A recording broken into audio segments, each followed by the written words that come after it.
Hi, friends. Long time no see. Your students are in the process of studying creation, talking about original and final intent. And today I want to kind of catch you up on some things that we've been covering in class, doing a little bit of review of stuff we've already covered in one of these previous videos, but hopefully kind of catching us up to where some of the things that your students are talking about and working through right now. So without further ado, let's jump in. So we did this last time, right? We list out the 6 days of creation. And whenever we do, and then we move into Genesis 2, we run into a bit of a problem. The problem is, it seems like in the 6 days of creation, the order of when things are created is different than the order in Genesis chapter 2. Genesis 2 assumes that, or says that whenever God is creating man, it is before there was any shrubs coming out of the ground.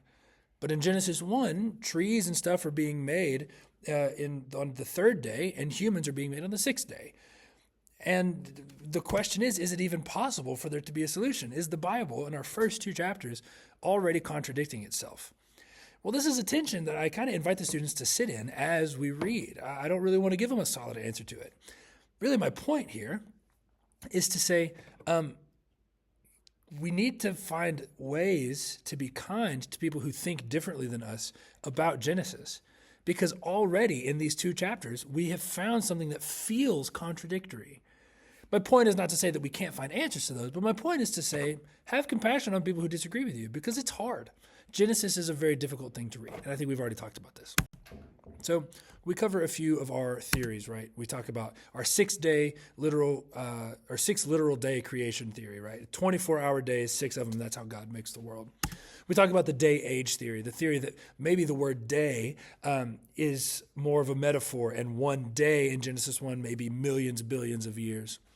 We talked about the gap theory, the theory that Genesis 1:1, in the beginning God created the heavens and the earth, big gap of time where the devil falls, and there's this big war between God and the devil, and it causes the world to be really torn to shreds. Genesis 1:2, now the earth is formless and void. There's this big gap in the middle. And then we talked about theistic evolution, the theory that that evolution is a thing that happens, but it is something that is is guided by God. Hence theistic evolution. So these are kind of the 4 main theories that we covered with your students. So one of the things we notice when we look at these theories is that they all have a common question that they are trying to answer. And I think this is really revealing. Every one of these theories of creation is really trying to answer the question, how old is the earth? All the way from 6-day creation to theistic evolution. Every one of these theories is wrestling with this question, how old is the earth? And one of the things that I've really been spending some time with, talking with your students about, is that I actually don't think that that's a great question to ask of the text. An example I give is, you may have heard your kids talking about this, the idea of, I give a student a research project, and I hand them a cookbook, and I say, hey, you're going to do a research project from this cookbook. Reading this cookbook, I need you to tell me about the War of 1812. What? That's crazy, right? What's the problem we've run into? Well, the author of the cookbook is not trying to tell us about the War of 1812. So if I come to the cookbook asking that question, it's not that the cookbook is wrong or has inaccurate information. It's that I'm asking not a great question for that source that I have. A lot of times whenever we approach Genesis 1 and we immediately start asking, how old is the earth? It's kind of like coming to a cookbook with the War of 1812. It's not that there's nothing in there about it. Maybe the cookbook mentions something about the war or about the 1800s or something, but it's not the main goal, and you're going to miss so much of what the cookbook's trying to give you if you just ask about the war. In the same way, if you come to Genesis 1 only asking how old is the earth, you're kind of going to miss a lot of what's happening in Genesis 1. One of the things I've said is it's similar to, you go to an art museum and you see Starry Night by Van Gogh, this absolutely beautiful masterpiece. Now, there's 2 options. You can go to the painting and you can ask the question, what are the ideas that Van Gogh is trying to communicate? What are some of the themes? What are some of the feelings that we see here? Oh, interesting. There's light all through the sky, but the church is dark. Oh my gosh, that's crazy, right? There's all these kind of beautiful questions we can ask. But we could also go up there and walk up to the painting and go, is that blue? I don't know if that's blue or if that's teal. If it's teal, I don't like it. Right? To do that to a masterpiece like Starry Night is crazy. Like, sure, that's a valid question. What color blue is being used? But on your first several go-arounds, there's so much more being communicated. Maybe the art PhD student can go up there and, like, after having truly, like, ingested this beautiful painting, can start talking about, let's talk about what kind of blue is being used. Absolutely. But if you just come asking what kind of blue it is, you're going to miss so much of what this art piece is trying to show us, right? And that's what I want to avoid with our Genesis narrative. I want to make sure that we're not just approaching the narrative with our questions, but that we're listening. What question is the author trying to answer? What is the author trying to communicate to us? And that's what we're spending time with. So check this out. This is one of my favorite things to do when we talk about Genesis at all. So day one, light and dark are created. God separates. All of these days of creation involve some act of separation. God separates the light from the dark. On day two, God separates the up water from the down water. Remember, at the beginning of creation, the Holy Spirit's hovering over the waters. In the ancient world, that was like chaos itself. So they see that there's this chaos water at the beginning. God separates light from darkness. He separates the water, and he kind of makes like a little dome here in the middle, right? And then he separates the water from the land. And so now in this kind of snow globe, we have land popping up in the middle. So we've got a little snow globe, we've got water in the top, water in the bottom, and we've got land in the middle. Well, then on day four, we see that God makes the sun and he makes the moon and stars. We see on day five, God makes the birds and God makes the fish. On day six, God makes the animals and he makes the humans, right? What connection are we seeing? Well, what we find is that on days 1 through 3, God is making homes. He's making houses, is like how I like to think about it. And on days 4 through 6, he's making the people who go in those houses, right? Look how it shows up across here on day 1 and day 4.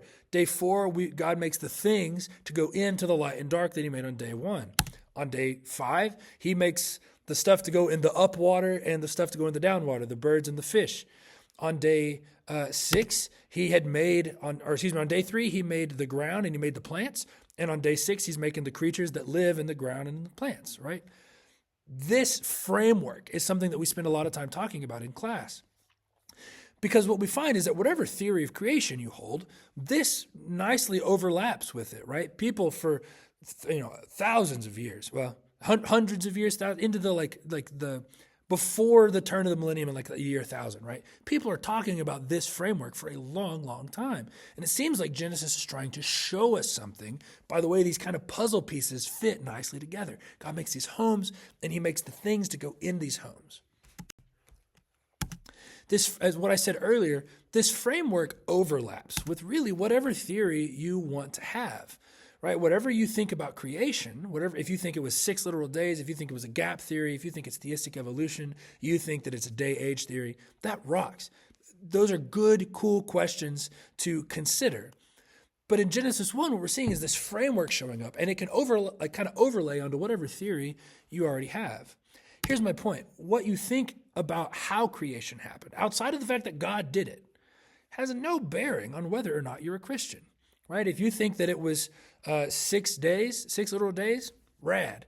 If you think it was theistic evolution, if you think it was a day-age theory, rad. Those are both, that's cool, right? What we think about creation doesn't determine whether or not we are Christians, right?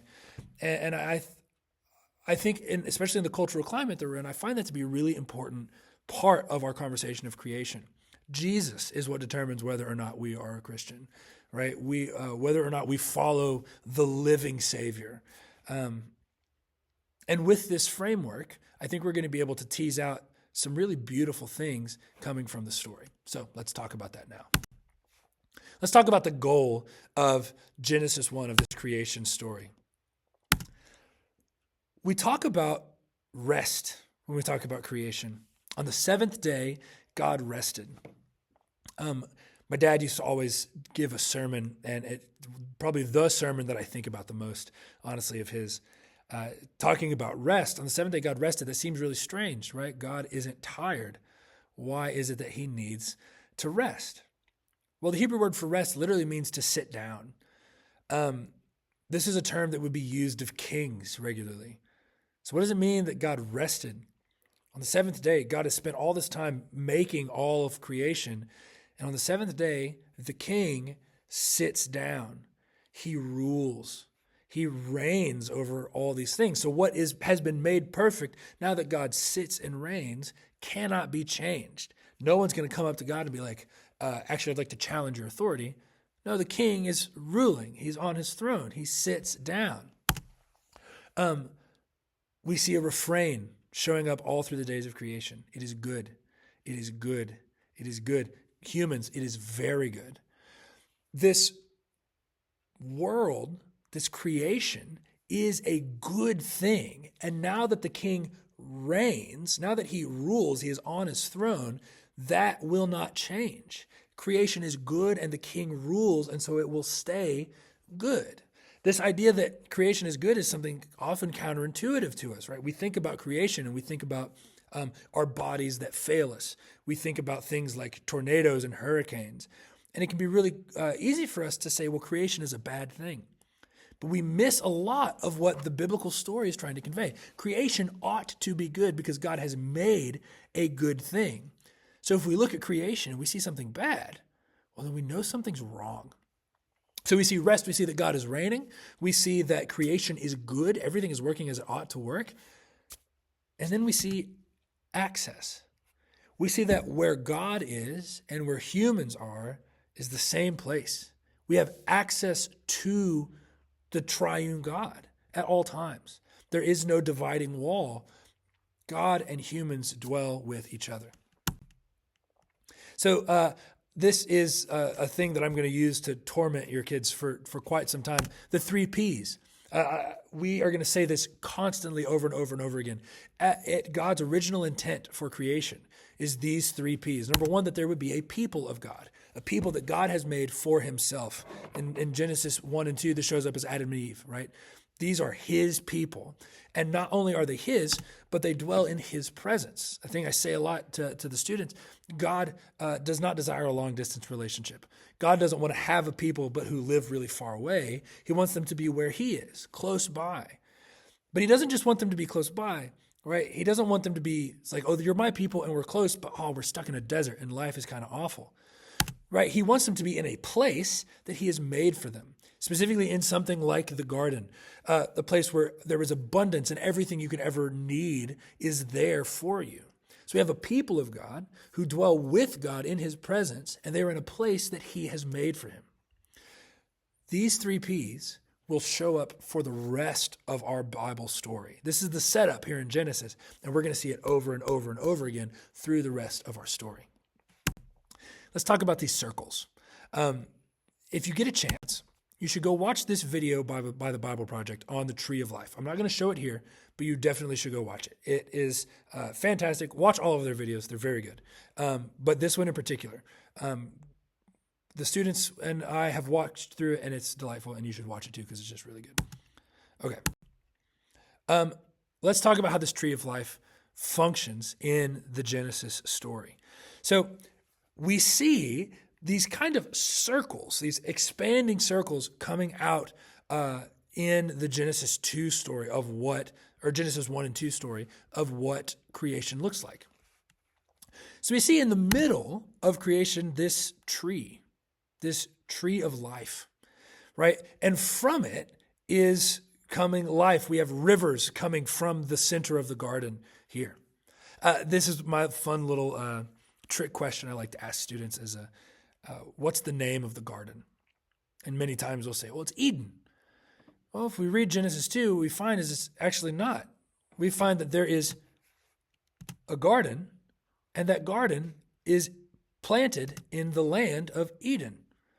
It's kind of like saying the Park of Siloam, right? Like that's not the name of the park. It's the park that's in Siloam Springs, right?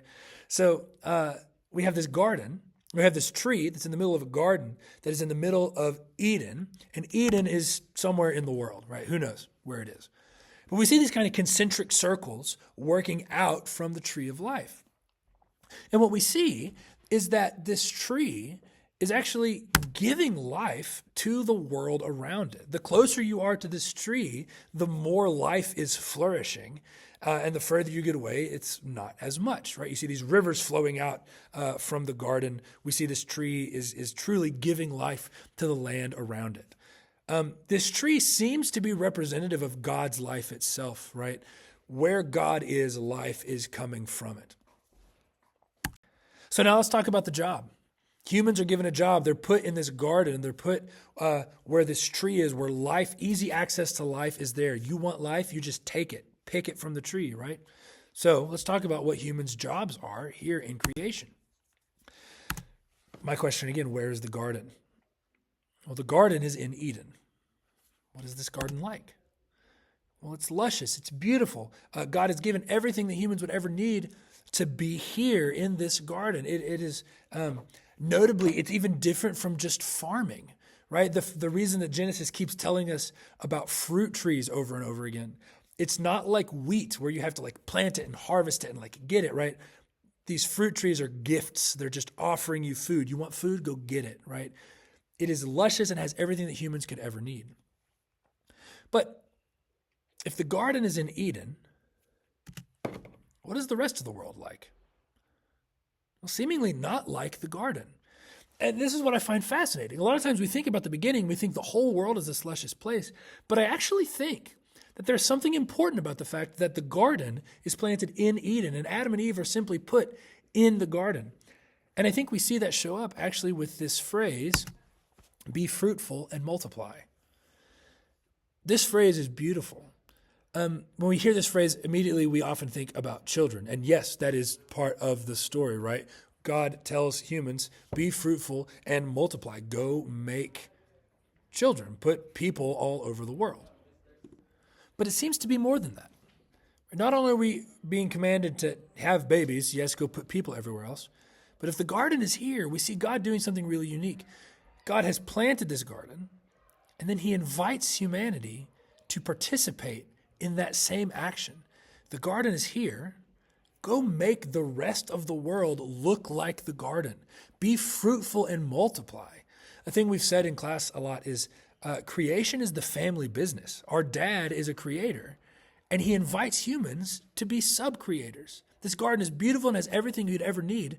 Now go make the rest of the world look like this. Go make it luscious and beautiful, just like this garden is. Quick change. Sorry, I'm recording this much later, so I either apologize or this is a feature of the show for the change in clothes. So let's talk about what the job is for humanity. We have been seeing kind of how Eden is working, how it's working for the author. Let's talk about how this job that God gives to humanity is functioning. We see in Genesis 1:28 this phrase, or 1:28 and 2:15, we see this phrase, to rule and have dominion. Now, for our students, we spent last semester talking about something called a land grant, right? The land grant is something that a suzerain gives to a vassal. The suzerain, the big king, a vassal, this little king, and the suzerain says, hey, I'm going to give you this land. It's mine, but I'm going to let you use it. You're in charge of it. You maintain it, but I own it. And we see in Genesis 1:28, when God tells Adam and Eve, rule and have dominion over this world, we're getting a land grant. God says, listen, I own the world. It's mine, but you are to rule over it. You are to be a king. And then in Genesis 2:15, we get this phrase, to guard and to keep, or depending on the translation you have, it may say something like to work and to keep. And I want to keep this language in mind as we look further into the Old Testament, because these actually function kind of like Easter eggs in a movie. There is more being said here than just to guard and keep. Let's talk about that a little further. So this language of dominion, I mentioned this just a second ago, right? This big king and this little king, this suzerain and this vassal. The big king says, it's my land, but you can use it. And if you'll keep the rules, I'll be your friend. If you'll follow the rules I've given you, I will let you flourish and prosper in this land that I've offered to you. You will rule it. You'll kind of be in charge, but it's mine. But it's yours as long as you maintain the rules. And this dominion language, what God gives Adam and Eve, sounds a lot like that. They're called to be vassals, rulers over the earth that are subject to the owner of the land. This guard and keep language is what I find even more interesting. If you have your Bibles, you can go check out in the book of Numbers. Whenever Moses is talking to the priests, the language that used of what the priests do to the tabernacle, this place where God dwells, is that they guard and they keep. They guard and they keep the tabernacle. And so what we find in Genesis is that in Genesis 1, humanity is described as kings, as vassals who rule over the world. And in Genesis 2, they're described using the same language as priests. Adam and Eve both are ruling the world, and they are priests over the world, where they are these kind of intermediaries between the rest of creation and God. They are kings and they're priests. They're kings and they're priests. This is humanity's vocation at the beginning, to be kings over the world and priests for the world to God. This is what humanity is designed to do, and is going to be really helpful for us as we move through the Old Testament. What is it that God is trying to reestablish in humanity? He's not just trying to make them good, so to speak. He's trying to restore them to their proper vocation, to their role as kings over the world and as priests between all of creation and God, working for God in that role. All right, let's talk about final intent. This is kind of where we ended our time in this lesson, or in this unit about creation. For those of you watching this, you may remember back in 2016, a certain gorilla named Harambe. For those of you who don't, in 2016 at the Columbus Zoo, there was a little boy who climbed into the gorilla pit at a zoo. And as he goes down there, this big gorilla named Harambe comes over to him.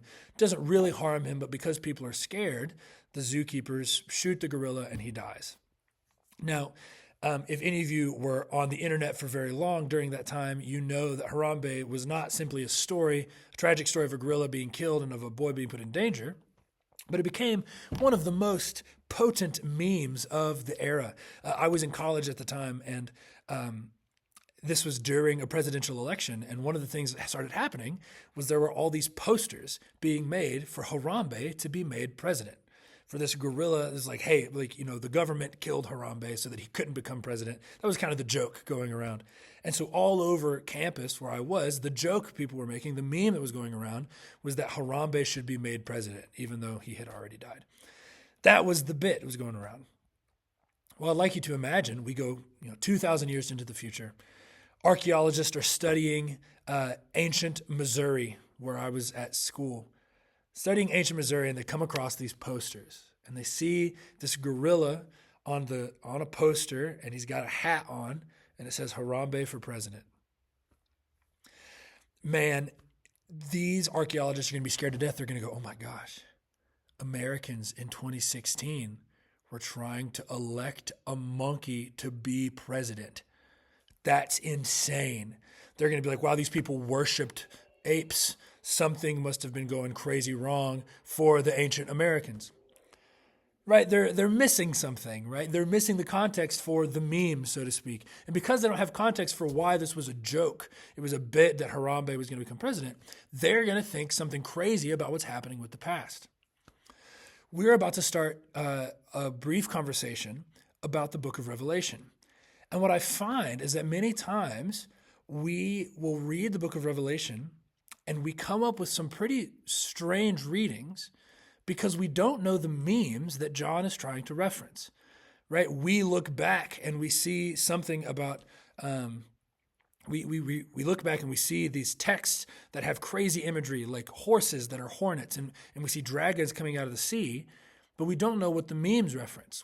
John, when he writes to his audience has a pretty solid idea of what he's saying. They get the joke. They've seen the Harambe posters, so to speak. And so they're able to put those pieces together. However, we are often unaware of those things. And so what I want to do here is actually show us how Genesis 1 and 2 is being used as kind of as a meme for the book of Revelation to talk about what this new creation is going to look like. So let's talk about that a little bit here. I want to encourage you guys, if you're watching this video, feel free to go ahead and pause the video. Go to Revelation 21:1 through 22:5. And what I want to invite you to do is to look for the similarities you see between this passage of Revelation and Genesis 1 and 2. In this passage, New Jerusalem is coming out of the sky, new creation is being made. And if you'll take some time to read this passage, you will see a lot of things that sound like Genesis 1 and 2. So go ahead and pause the video, take a look at some of those, and we'll come back. Okay, welcome back. Let's talk about some of those similarities. Genesis 1 and 2 stories are going to make use of a number of literary devices. One of them is this daily refrain, right? Every day we get this phrase, it was morning and it was evening, day 1. It was morning, it was evening, day 2. It was morning, it was evening, day 3. But what's missing on day 7? There's no evening. Day 7, this day where God rests, where he sits on his throne and rules, has no evening. The sun never sets. The day is not supposed to end. This perfect world that God has created on day 7, the literary device that Genesis is trying to give us is one where that is not something that ceases. It exists forever. This is the world as God desired it to be. The sun never sets on day 7. It is not supposed to end. Let's talk about trees and rivers. What does this river do in Genesis 2? We have this place where these rivers are branching out into 4 rivers. They're actually giving life to the whole world around them. Looking in chapter 2, verses 16 and 17, we're commanded where humans are commanded what they are able to eat from and what they are not able to eat from. Specifically, they eat of anything except the tree of the knowledge of good and evil, which implies that the tree of life is open to them. Should humans choose to eat of God's life, they can receive that life. So we see the sun never sets. The 7th day is not supposed to end in Genesis 1. We see that we have rivers giving life and the tree of life available to humanity. And then we have a question of God's presence. Well, where do the people live? The people live here in the garden. Where is God? He dwells with his people. In Genesis 1 and 2, we see that the 7th day is made so that it should not end, that this perfect world should last forever. And the imagery is that of the sun not setting. We see that there are rivers giving life to the world, and we see this tree of life available to everybody. And then we see God dwelling with humanity here in the same place. With that in mind, let's move to Revelation 21. Let's talk about some of the literary devices, some of the memes from Genesis that Revelation is trying to make use of. Let's talk about the light in the city in verses 23 through 24. Where is light coming from? The light is actually coming from God, sitting on his throne in the middle of New Jerusalem. How does this sound like Eden? There's no sun. The sun never sets. There is no evening in New Jerusalem. Is Revelation 21 telling us that God is going to, in the future, God blows up the sun and we just don't have it anymore? I don't really think so. It seems like Revelation 21 is trying to give us a reference back to the 7th day where the sun never sets. This new 7th day never ends because the sun is gone and God dwells in the middle and light is eternal. The day never ends. This 7th day has returned and it lasts forever. Let's talk about trees and rivers. What is this river doing? It is the river of life, and it is giving life to the world. What is on either side of the river? There is no longer just one tree of life. There are trees of life lining the river. The tree of life is this species of tree that exists all along the river. What does it look like? It looks like the garden. It looks like Eden, right? And then where is God?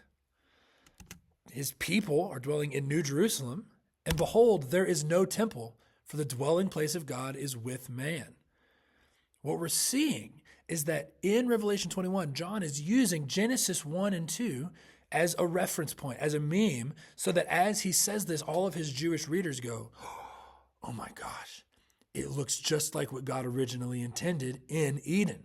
It's the same thing, and their minds explode because they know the meme, because they know the reference that John is making back in Genesis 1 and 2. Revelation is creation again. One of the things we talk about with the students is it's not even just Eden again. It is new and improved, right? There's not just one tree of life. There are all kinds of trees of life all over the place. Not only does the sun not set, but God is the source of light, right? Everything that God intended for humanity in Eden is now made even better here in New Jerusalem. And so we talk about this thing that we coined, or we call the redemptive arc. In the beginning, God's intent was for God to dwell with his people in a place he designed for them. And God's final intent is for God to dwell with his people in a place he designed for them, for it to be perfect and beautiful. And we see the story of the Bible as this arc where things go really poorly at first, and then through Jesus, they are brought back to this final intent. The whole story of the Bible revolves around this idea that the world was perfect and that God desires to make the world perfect again. It will come back to where it is. And so everything happening in the Bible is in this arc, right? Whenever we're talking about Deuteronomy, when we're talking about Job, when we're talking about Mark, everything is happening in this redemptive arc. We see a lot of really cool parallels on either side of the arc. Think about on either side of the cross in the middle of the arc. Think about Babel. At Babel, languages are confused and the nations are scattered. But after Jesus rises and leaves, we see the day of Pentecost, where the Holy Spirit actually, quote unquote, fixes language so that people can be understood through the power of the Spirit. And we see these kinds of parallels on either side of the cross on this big redemptive arc. What I want us to see is that the whole purpose, everything that God is doing in the story of the Bible is redemption. It's bringing us back, but it's bringing us back to the seventh day. It's bringing us on this journey all the way back to Eden, but even better Eden, even more than what God had made the first time. God's original intent and God's final intent are the same. Everything he wants for creation, everything he wants for his people is to be brought back here to this spot on the seventh day. I hope this was helpful. Again, if you have any questions, please feel free to reach out to me. This is a bit of a longer episode, if you will, but I hope that you enjoy it. And again, if you have questions, holler at me. Thanks, guys.